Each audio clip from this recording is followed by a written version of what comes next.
Thank you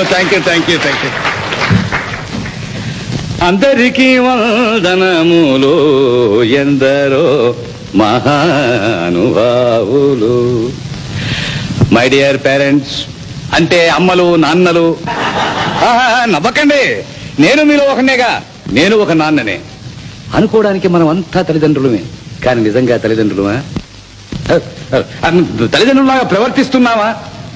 ఎందుకు కాదయ్యా, మనం పిల్లలను కంటున్నాం, పెంచి పెద్ద చేస్తున్నాం, వాళ్ళకి చదువులు నేర్పిస్తున్నాం, వాళ్ళకి కావాల్సిన ఆస్తులు పాస్తులు ఇల్లు వాకళ్ళు అన్ని కొని పెడుతున్నామే. ఇంతకన్నా తల్లిదండ్రులు చేసేది ఏముందంటారేమో. కరెక్ట్. కానీ నేను ఒక చిన్న ప్రశ్న వేస్తాను. One small question.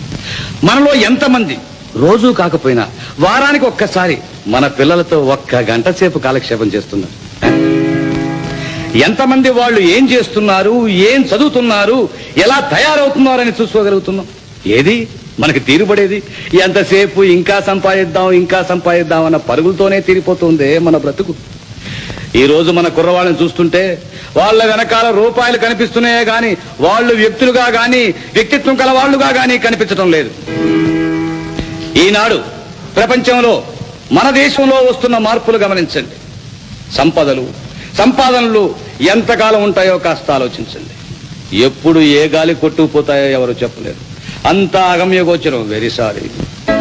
కనుక ఏనాటికైనా శాశ్వతంగా నిలిచుండేది విద్యా సంస్కారాలు, శక్తి సామర్థ్యాలు మాత్రమే. అవి ఏ సీలింగికి కట్టుబడవు, ఏ దోపిడీకి దొరికేవి కావు. కనుక మనం తయారు చేయవలసింది మన ఆస్తులకి వారసుల్ని కాదు, మన దేశ నాయకుల మహదాశయాలకు వారసుల్ని. మనం అంటే తల్లిదండ్రులు మన సంపాదన మీద మనస్సు మళ్లించినంతగా మన సంతానం మీద, వాళ్ళ సంస్కారం మీద మనస్సు మళ్లించడం లేదు. అందుచేత ఈ రోజు కుర్రకారు బాధ్యతలు మరిచి విందులు, వినోదాలు, పార్టీలు, ఆహో